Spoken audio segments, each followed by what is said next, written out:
नमस्कार बंधुगण, आज आम जाना ओडिशार गौरवमय लोकनृत्य छौ विषय।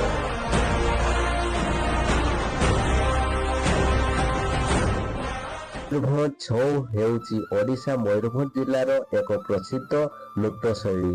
यार उत्पत्ति राज दरबार और युद्ध कलार परंपरार होइथिबारु विश्वास करा जाय।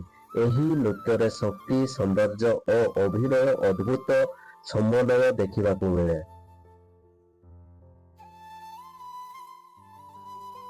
मयूरभंज छौर सबुठारु बड़ विशेषता हेउची एथिरे नृत्यशिल्पी माने मुखा पिन्हती नहीं।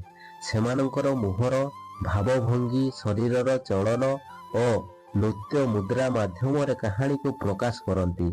यह ही नृत्य को अन्य छौ शैली ठारू अलग करिथाय। एही नृत्यर कहानी गुडी को मुख्यतः रामायण महाभारत पुराण और प्रकृति उपरे आधारित होइथाय। ढोल धुमसा महुरी और अन्यान्य वाद्ययंत्र ताଳରେ नृत्यशिल्पी माने आकर्षणीय परिवेषण करती।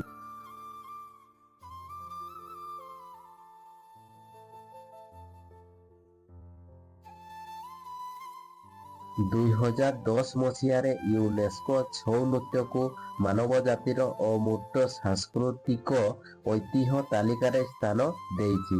यह ओडिशा पाई गर्वर विषय। मयूरभंज छौ केवल एक नृत्य नुहे, यह ओडिशार ऐतिह्य सांस्कृतिक और कलार जीवंत प्रतीक।